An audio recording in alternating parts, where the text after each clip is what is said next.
Igreja, abra sua Bíblia no livro de Salmos, capítulo 8.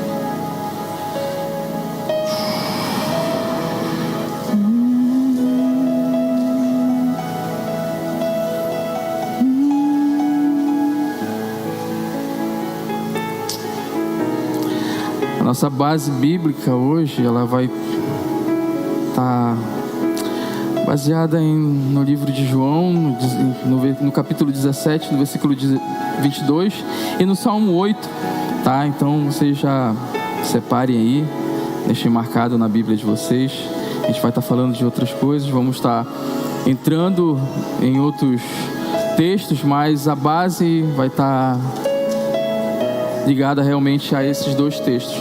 João 17, 22 e Salmos 8, do 4 ao 9.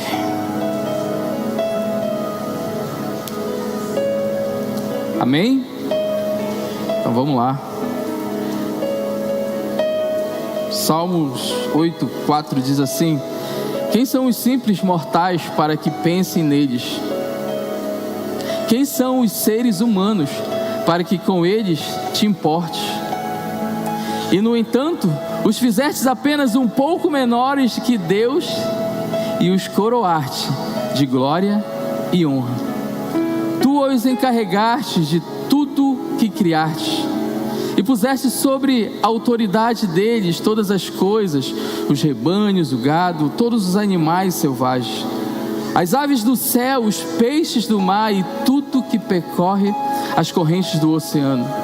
Ó Senhor, nosso Senhor, teu nome majestoso enche a terra. Amém. Eu quero chamar a atenção especificamente para o 5, aonde ele vai falar de como ele formou. O salmista, ele está relatando aqui como Deus formou o homem, e ele formou um pouco menor do que ele. Em outras passagens, em outras traduções, vai estar falando sobre um pouco menor que os anjos, mas ele fala que ele coroou de honra e glória. Nós sabemos que isso foi a criação do homem no projeto original de Deus. Porém, o homem se afastou de tudo isso quando ele resolve fazer com que a vontade do seu próprio ventre fosse maior do que a vontade de Deus sobre a vida dele.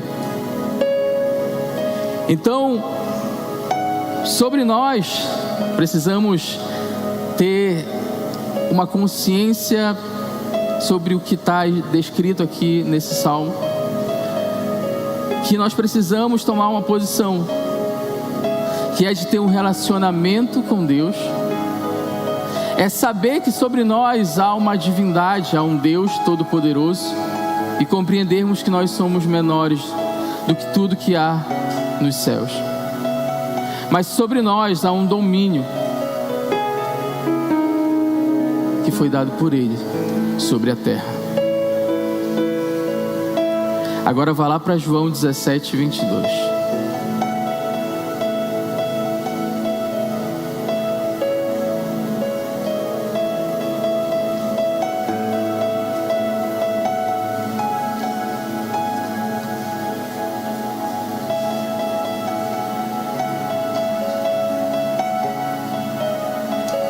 Amém?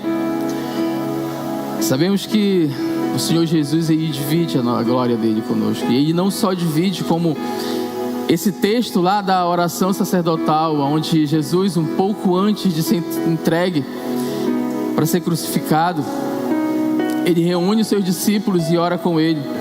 E essa oração, ela não se resumiu somente aos seus discípulos. Essa oração, ela se estende até o dia de hoje sobre as nossas vidas. E em João 17, especificamente, no versículo 21, Jesus orando, ele diz assim: eu lhes tenho transmitido. O interessante é que essa palavra, transmitido no original, no grego, a língua que foi escrita o Novo Testamento, ela vai falar que transmitido quer dizer dar algo a alguém, estender, oferecer, apresentar, entregar aos cuidados de alguém, confiar. Então Jesus confiou a glória dele a nós, aos seus discípulos, à sua igreja.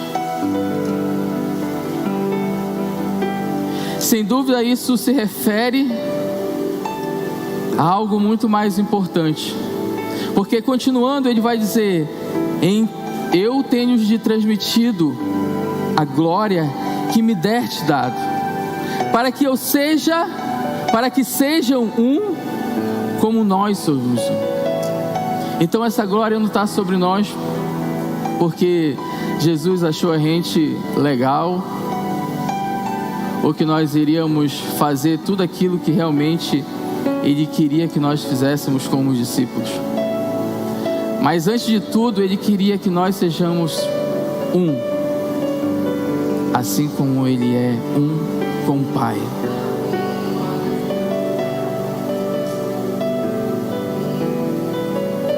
Agora, quando nós comparamos e começamos a analisar quem foi e quem é Jesus Cristo, nós tomamos isso como mais importante na nossa vida, porque carregar a glória de Deus não é fácil. Não é fácil. Porque a glória de Deus, principalmente quando nós entendemos que Jesus, Ele transmite a glória que estava sobre Ele a nós, nós temos que entender também que temos esse privilégio de servir e sofrer. Tal como a missão que o Pai concedeu ao Filho, este privilégio ajuda a unir os santos, que somos nós, a igreja, quanto feito à luz de Cristo, nosso antecessor, por trás do véu. E eu lhe faço uma pergunta, igreja: o que é a glória de Deus? O que é a glória de Deus?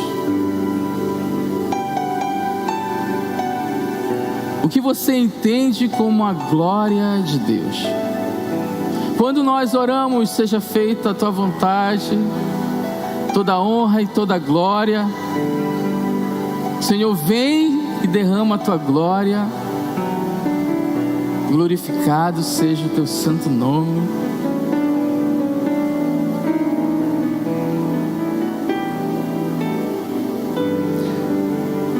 Nessa canção, a primeira frase diz: libera a tua opinião sobre mim.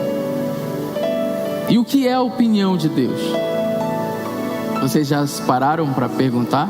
O que vocês cantaram? O que vocês têm cantado?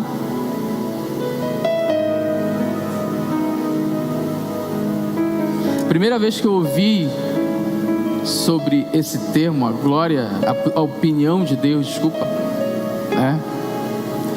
foi durante a pandemia, no ano de 2020. Isso foi muito rápido, foi um comentário dentro de uma live, a pessoa não se estendeu muito.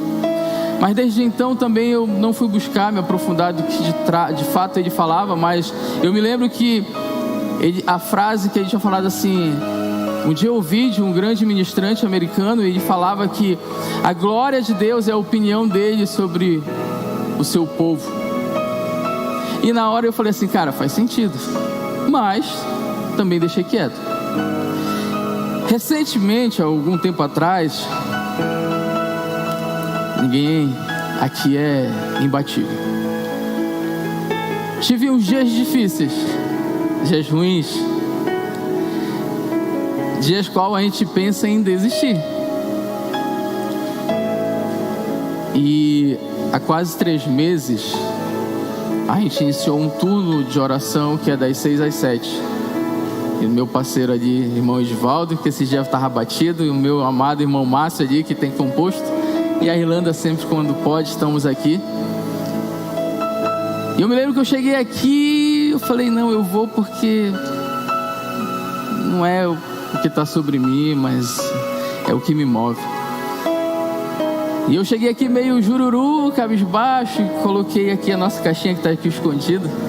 Eu toquei os louvores e nesse dia deixei por conta do irmão Edvaldo, pelo Márcio. E eu estava ali. E aí foi quando eu coloquei essa canção. E quando eu comecei a ouvir essa canção, o Espírito Santo falou muito forte no meu coração.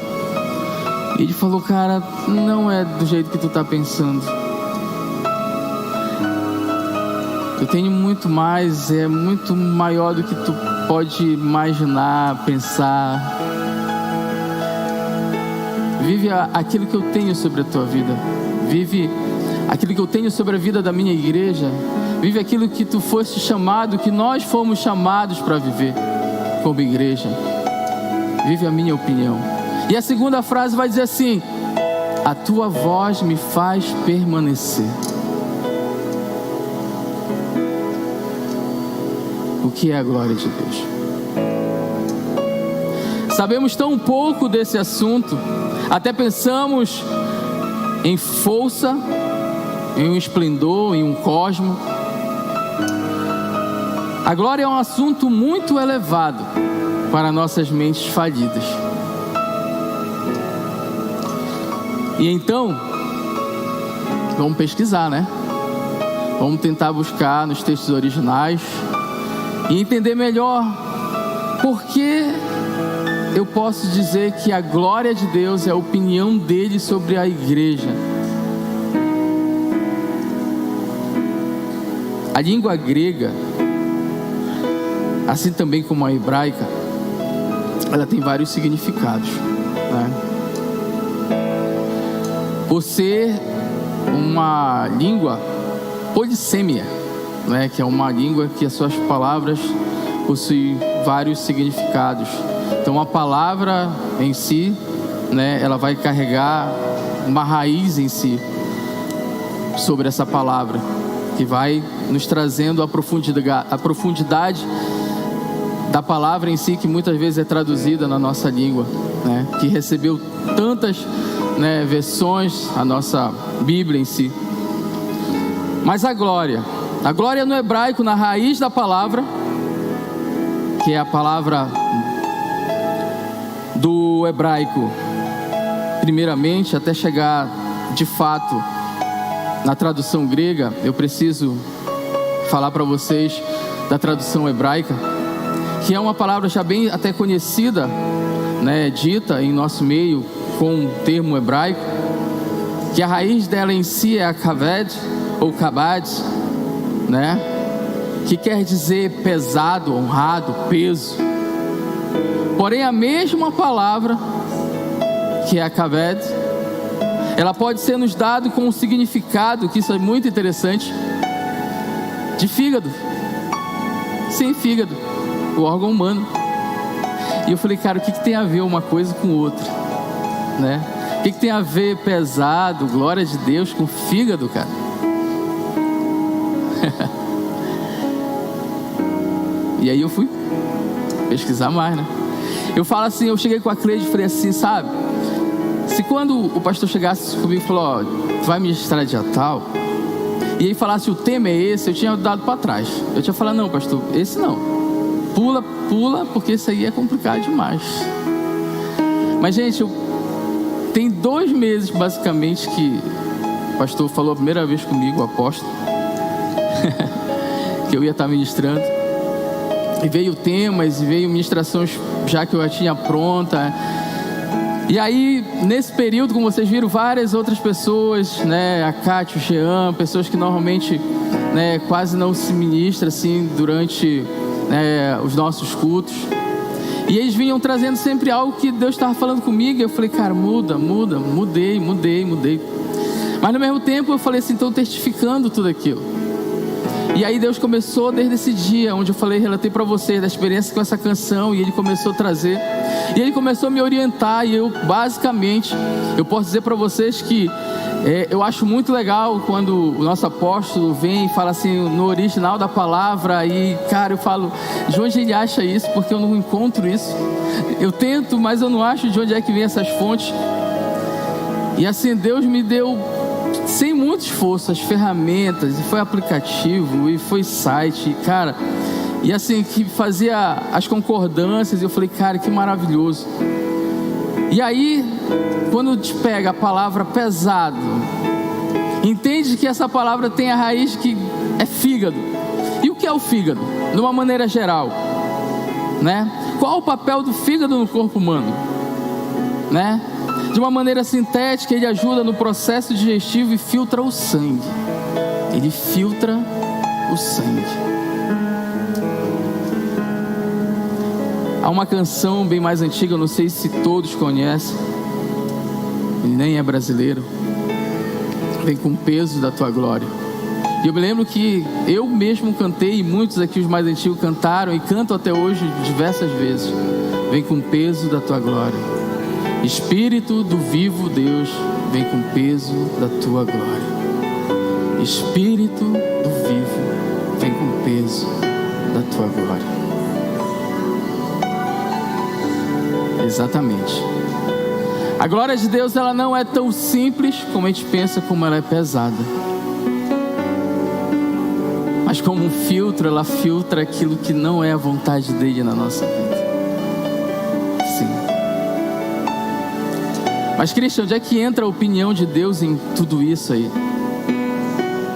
Agora a gente vai lá para o grego. Lá em João, quando ele fala da glória que ele nos transmitiu, ele vai estar falando para a gente que o que ele dividiu, o que ele transmitiu, o que ele deu, foi a opinião dele sobre a sua igreja, porque Cristo é o cabeça da igreja, e ele distribuiu aquilo que estava sobre ele em nós.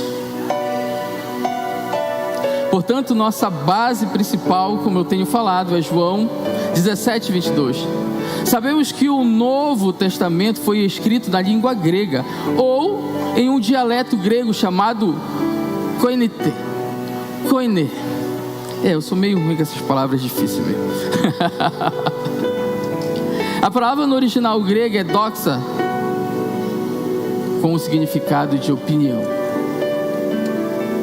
A raiz da palavra no grego, que é kokio, que quer dizer de ter opinião, parecer. A definição breve, segundo a concordância de Strong, é: eu penso, parecer, agora. A raiz da palavra, que é tokio, que quer dizer ter opinião. Agora, o que é muito interessante em tudo isso, que quando nós buscamos compreender melhor sobre a opinião de Deus, sabendo que agora a glória do Senhor, nós podemos entender de uma maneira mais fácil que a opinião. Afinal, quem aqui nunca deu opinião em alguma coisa? Afinal, quem aqui um dia não ouviu uma opinião de alguém? Se agora mesmo nós pararmos isso aqui e falar: bom, a gente sabe que a gente vai construir um templo novo, e aqui vamos ouvir a opinião de cada um, como deve ser esse templo. Todo mundo vai querer dar sua opinião, porém, nem todos vão ter sua opinião acatada, por sérios fatores, por não entender como se comporta de fato um templo, uma igreja, por realmente não ter base nenhuma na área de construção, de arquitetura, de engenharia, por realmente nunca ter conduzido, uma instituição religiosa. Então, no final, vai ser somente alguns poucos que irão ter a sua opinião acatada, e além disso, depois vai passar numa peneira para ver de fato o que é necessário, um filtro. Vem com o peso da tua glória, Senhor.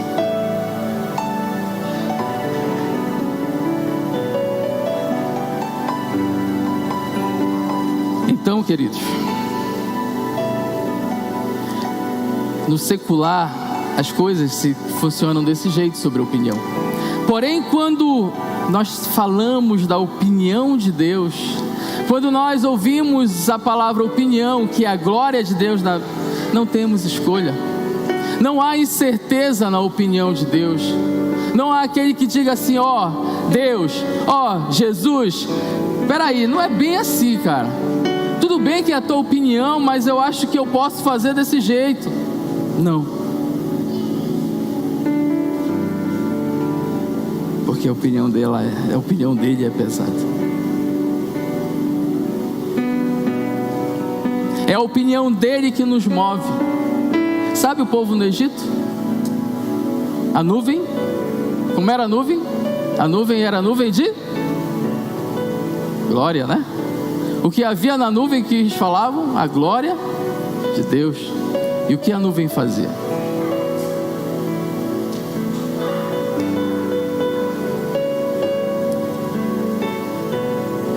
Então, quando nós entendemos que nós precisamos se mover pela glória de Deus, que é a opinião dele, nós paramos e se analisamos qual opinião como igreja nós temos seguido.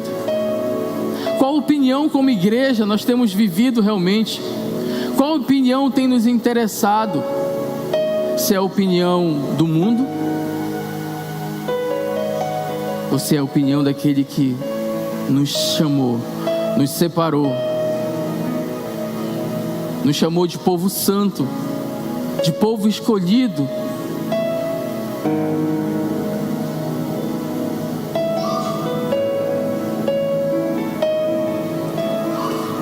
Abra sua Bíblia no livro de Mateus, capítulo 24.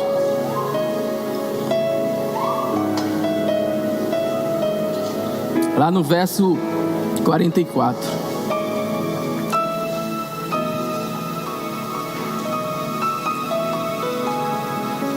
Mateus 24, no verso 44, vai dizer assim: por isso, estejam também vocês preparados, porque o Filho do Homem virá a hora em que vocês menos esperarem.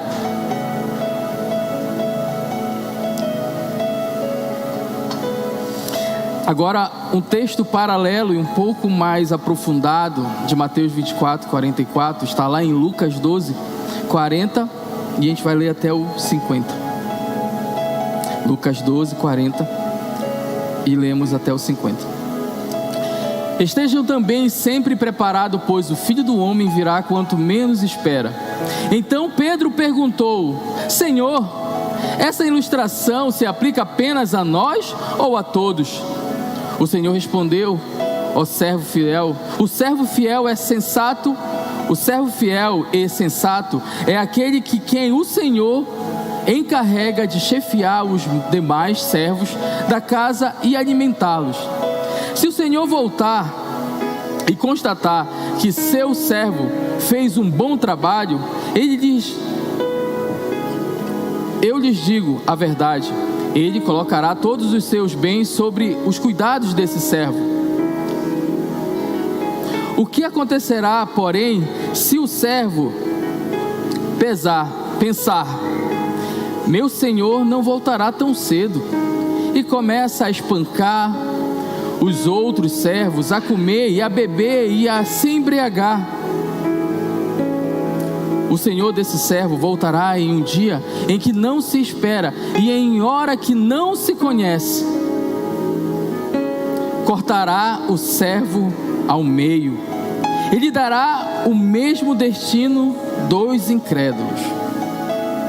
O servo que conhece a vontade do seu senhor e não se prepara em seguir as instruções dele, será duramente castigado. Mas aquele que não a conhece e faz algo errado, será castigado com menos severidade. A quem muito foi dado, muito será pedido.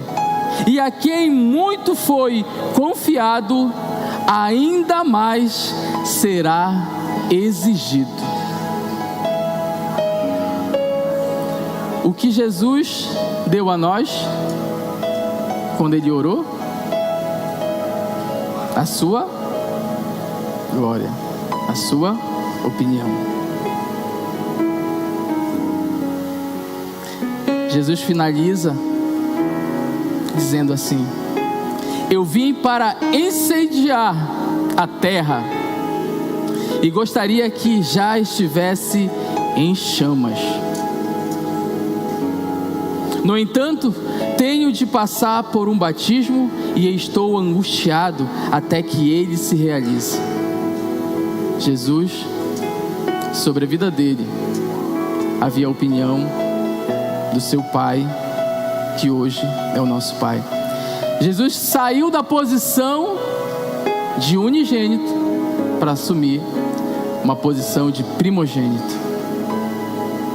porque hoje nós temos o privilégio de ser chamados de filhos e filhas de Deus.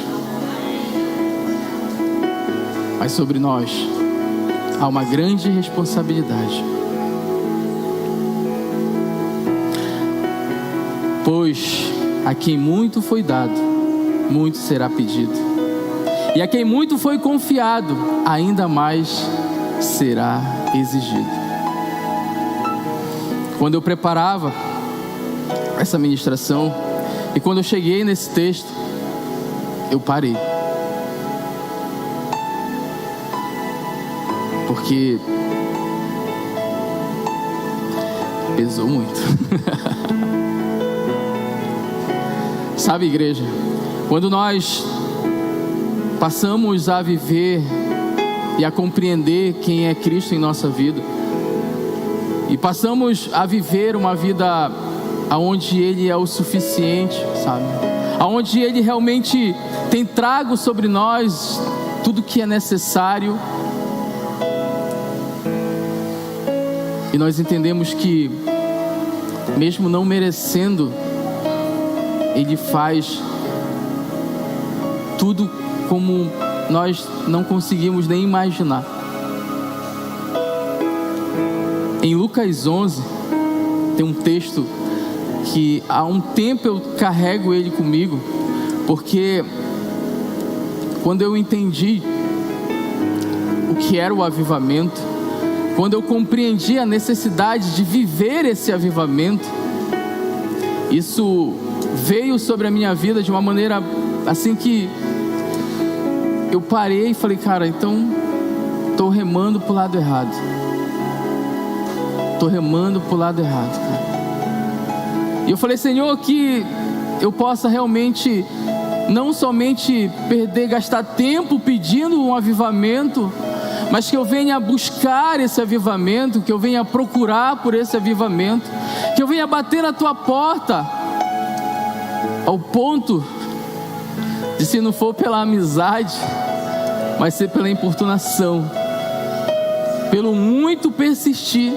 E se há uma coisa que a igreja tem precisado, é perturbar a Deus em oração.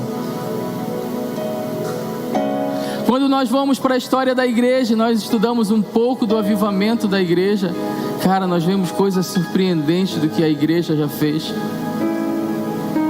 E um dia eu ouvi uma frase assim, cara, o nosso erro como igreja é que nós queremos errar o mesmo igreja da igreja do passado.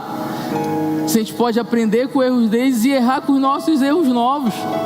Sim, porque a gente não vai estar imune a não errar também. Mas quando nós compreendemos o que eles passaram lá atrás e nós podemos fazer hoje de uma maneira diferente, há uma chave girada em nossas vidas.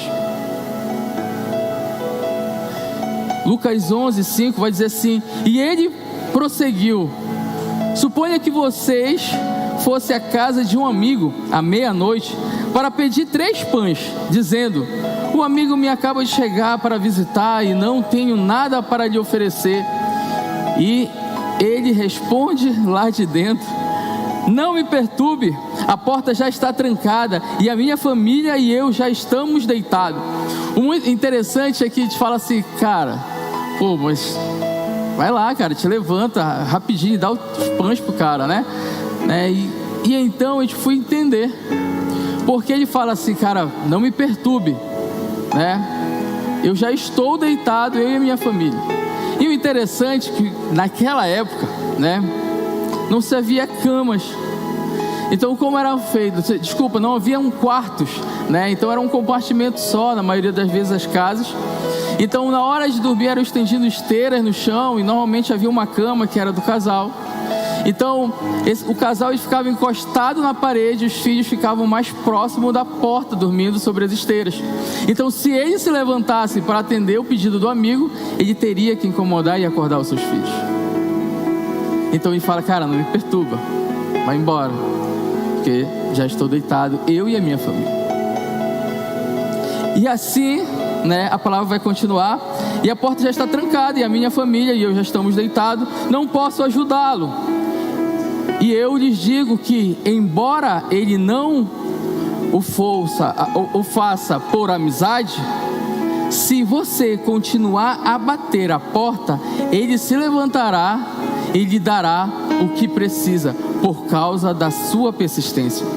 No versículo 9, Jesus continuando vai dizer, portanto eu lhes digo, peçam e receberão, procure e encontrarão, batam a porta e ela lhe será aberta. Pois todo aquele que pede recebe, e todo aquele que procura encontra, e para todos que batem a porta é aberta. Amém? Esse texto é conhecido pra caramba, né? Só que esse texto a gente vai ter um paralelo dele lá em Mateus, em relação a quando Mateus relata isso. Porém o texto ele continua, e essa continuação é algo assim que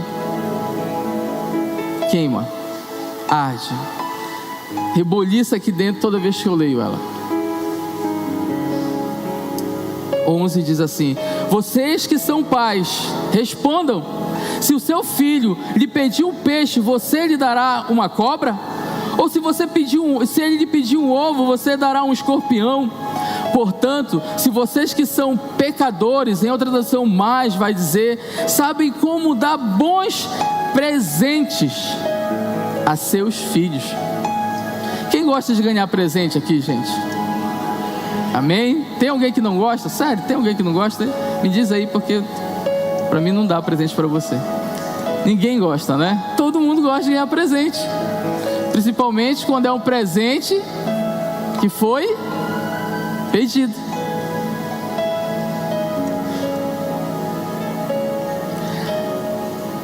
Eu não tenho capacidade de dar um presente pro Zé que eu sei que ele vai gostar 100%, se ele não me falar.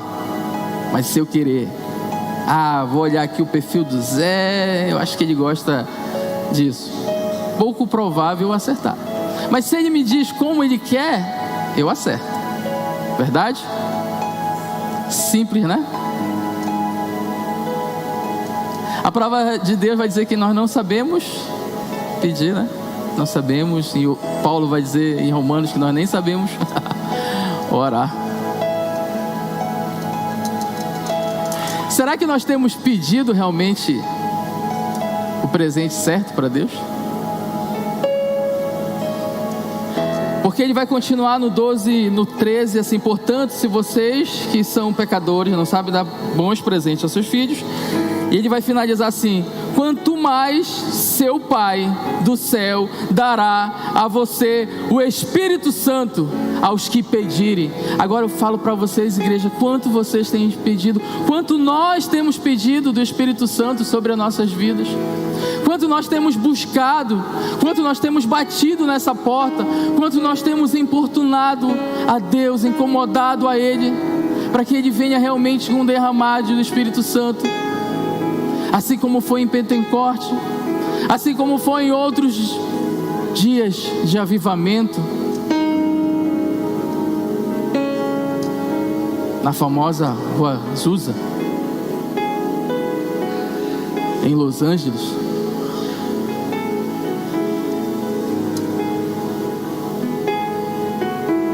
Onde pessoas resolveram incomodar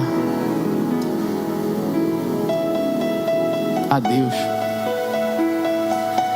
E naquela época as coisas não estavam diferentes do que estão agora. Ah não, Cristian, mas aquele período ali, cara, misericórdia. Não. Hoje não perde nada para aquela época. O mundo é o mesmo. Eu sempre comento com o meu discípulo, falo, ó, cara, eu não concordo quando fala, o mundo mudou, cara. Vai ler a Bíblia, velho. Vai ler o Antigo Testamento. Eu me lembro a primeira vez que eu me deparei com o livro de Ezequias. Foi Ezequiel. Cara, eu parei assim, eu tô lendo o jornal do dia. Eu falei, não tem como assim, cara? Tudo isso acontecia nessa época.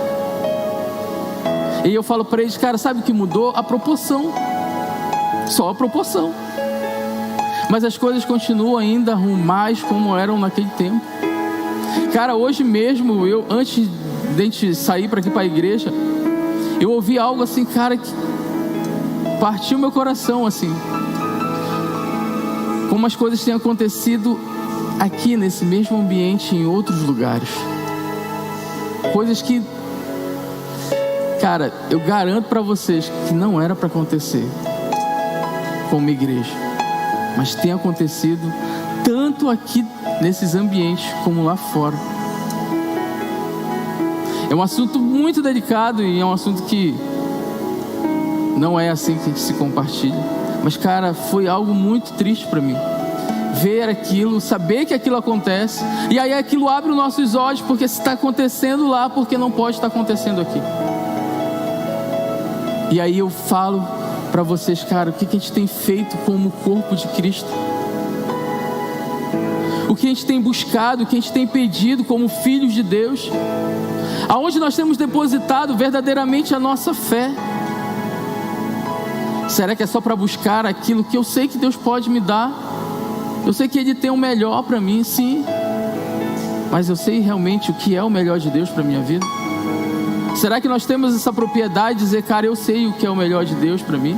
E é por isso que eu peço para Ele, sempre para Ele me dar uma bênção financeira que supere qualquer outra coisa.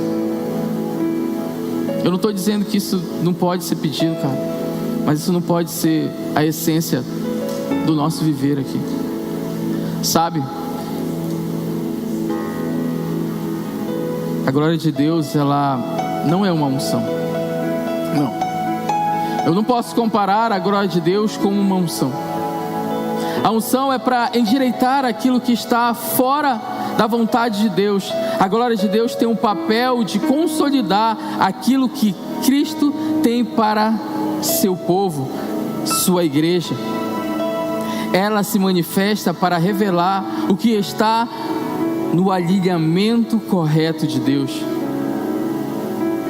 Nós somos ungidos para trazer para o presente algo que está no futuro. Esse é o papel da unção em nós. E a glória é o amadurecimento de algo que está a caminho do alcance, no caminho de alcançar o seu ápice. É para isso que é a glória de Deus. Ela vem para nos amadurecer e nos mostrar o caminho correto que nós deveremos percorrer nesse caminho, nessa trajetória de igreja. Em Abacuque 2,14, um texto também bem conhecido: pois assim como as águas enchem o mar, a terra se encherá do conhecimento da glória do Senhor. O véu se rasgou e a chave do inferno foi retirada da mão de Satanás. Sim. Quando Jesus é crucificado e quando Ele consuma o que Ele foi destinado a fazer na cruz, naquele momento o véu se rasga, mas também Ele desce até o inferno e toma da mão de Satanás a chave do inferno. Igreja, tem algo muito forte.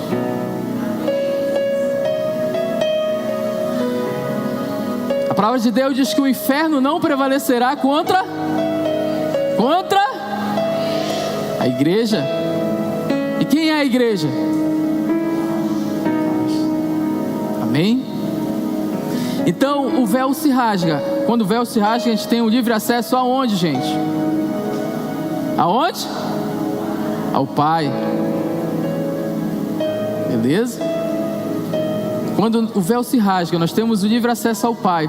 Quando nós aceitamos a Jesus Cristo, nós somos reconstituídos ao nosso local de origem, que é... Aonde é o nosso local de origem agora? Aos salvos? Céus. Então nosso destino é aonde agora? É os céus. Quem tem se preocupado ainda em voltar para o inferno? Mas a igreja, boa parte, vive preocupada em voltar para o inferno. Porque sim, a palavra de Deus vai nos garantir que quem não está em Cristo já está condenado. Então não tem aqui ele dizer, tu aceitou Jesus, tu vai para o inferno. Não, tu já está no inferno. Tu só está garantindo que tu vai para o inferno. Mas não é que tu vai, não, tu já está. Não é eu que digo, a palavra. Porém o véu se rasga. E a chave do inferno agora foi tomada da mão de Satanás. Eu devo me preocupar como igreja, sim, em voltar lá no inferno. É voltar lá no inferno, não é pro inferno. Para quê? Para saquear o inferno. É para saquear o inferno agora, gente. Não tem mais porta fechada para a igreja. A porta no máximo se encosta, mas a chave não existe, então não tranca mais. Está aí o meu irmão amado, especializado em chave, Edson. Tem como trancar a porta sem a chave, meu irmão? Nosso cara só sei colocar lá um pedaço de madeira, mas aí a gente mete o pé e... Agora, por que a igreja se preocupa com o inferno? Porque tem esquecido que o véu está rasgado. Não tem buscado intimidade. Não tem buscado tempo com Deus. Não tem buscado viver o que Deus tem para nós. Não tem feito essa glória que foi transmitida a nós resplandecer sobre esse mundo.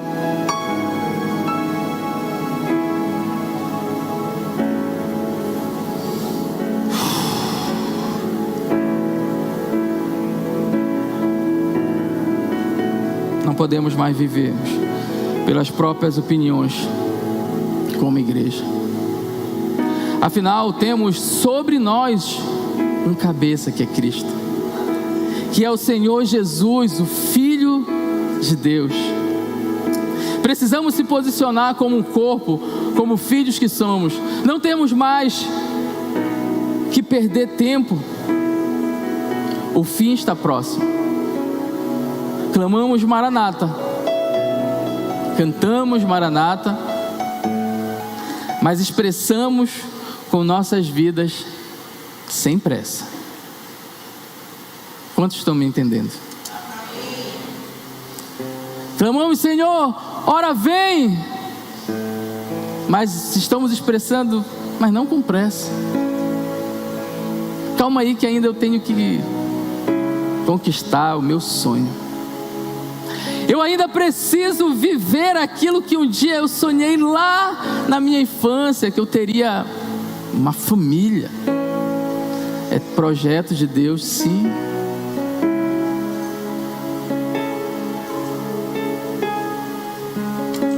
Mas o que importa é o que Deus tem para nós, queridos. É o que Deus tem para nós. Sabe, o texto que nós lemos lá em Lucas 12, aquilo ali é algo assim que, cara, quando nós compreendemos que a quem foi muito dado, muito será exigido. Cara, e nós entendemos que como igreja nós temos a glória de Deus, cara. Sabe, muitas vezes nós usamos esse texto, não que seja errado, mas é não, porque aquele foi ali, aquele cara ali era um cara que não valia nada, era um cara entregue às drogas e roubava e fazia tudo. E eu só não gostava de vir na igreja, então é diferente, o que é para ele é diferente para mim, não, cara.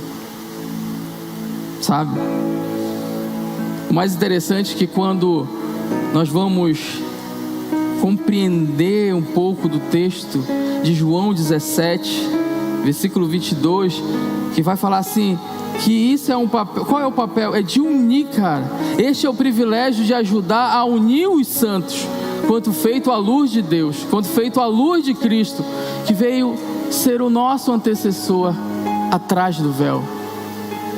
Então, se a glória de Deus, que é a opinião dele, qual seria essa opinião? É que nós sejamos um. Agora, dizer Christian, cara, é muito bacana essa parada de unidade. Foi muito legal, o Jean terça-feira veio e falou também, é lindo isso, cara. Mas não compreendo essa parada de como eu vou ser um com meu irmão que é cabeção e tu não é também? Sabe, recentemente eu aprendi algo assim que girou uma chave muito grande na minha vida. Realmente muitas vezes nós entendemos unidade, que todo mundo deve pensar, agir, falar, se mover, fazer o mesmo gesto, tudo se vestir da mesma forma. Não. Senão eu vou ter que rasgar uma parte da Bíblia quando Paulo vai falar da multiforma e sabedoria de Cristo. A diferença sempre haverá em nosso meio. Agora, quando eu sou extremo em ser diferente, eu me preocupo com a competição, como o Jean falou. Só que a competição não está só fora, gente. Muitas vezes a competição está aqui dentro. Nós estamos competindo contra um com o outro. E quando há muita diferenciação, vai haver a competição. E assim dificilmente haverá unidade. Porém, se não houver a diferenciação, eu não vou formar o que eu preciso formar. Porque eu preciso ter um equilíbrio.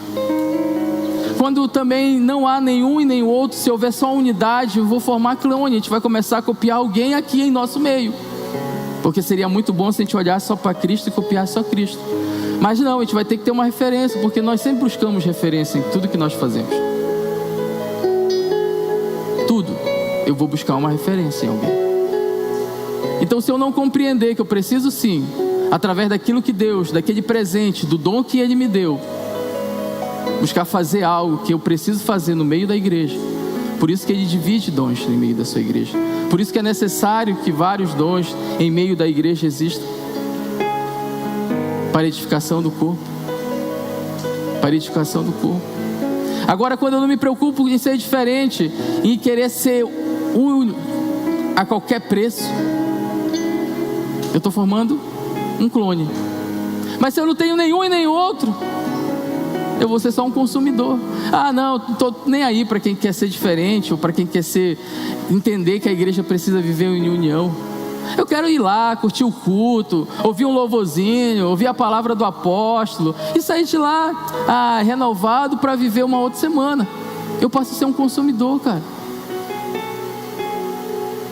Mas o que a grande comissão vai dizer para nós sermos e fazermos?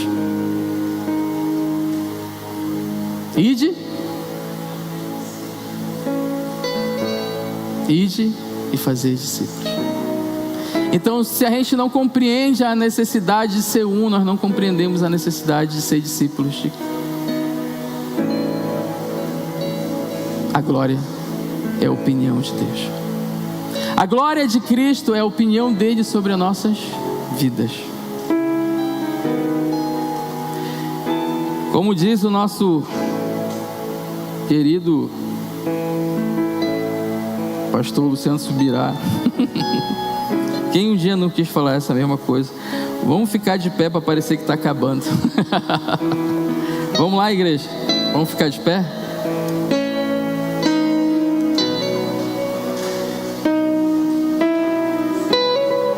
Essa semana, de uma pessoa que eu admiro muito como pastor, eu vi ele falar uma frase assim que, cara, é algo que precisa ser vivido no nosso meio muito. E essa mesmo ele falando de um outro assunto diretamente, mas faz muito sentido quando nós passamos a compreender o que é a glória de Deus. Que a glória de Deus, ela veio como a opinião dele, é a opinião dele sobre a vida da igreja dele. E eu queria concluir dizendo assim, cara, Deus não tem uma opinião para cada um de nós. Ele tem uma opinião, sua única opinião, para a igreja dele, para nós. Não, Deus acha que... Não, a opinião de Deus para a minha vida é diferente. Cara, não é. Pode ser que o propósito que Ele tenha para a tua vida, relacionado à tua vocação, aquilo que Ele já te predestinou, pode ser diferente da minha vida, mas no final o resultado vai ser o mesmo. O resultado vai ser o mesmo. E essa frase diz assim: Deus está chamando pessoas, preste bem atenção, que não vivem para não aborrecer a Ele, mas vivem para ouvir do Senhor: este é meu filho amado, que tenho prazer. Sabe, muitas vezes nós se preocupamos em não aborrecer a Deus. E o interessante é que Ele dá um exemplo dele e da esposa dele, e fala assim: não, tem dia que eu passo a correria e passo uns 2 dias que eu não falo: meu amor, quanto você tá linda. E ela vem reclamar, e logo depois que ela reclama, fala: ó, você tá linda. Ela fala: não vale. Mas você reclamou que não, você não. Mas não vale, porque tem que ser algo espontâneo, tem que ser algo que venha de dentro para fora. E muitas vezes nós viemos aqui, ouvimos uma palavra tremenda, saímos daqui totalmente aleluiados, mas logo depois saímos daqui até convictos que vamos fazer e vamos mudar o mundo, e depois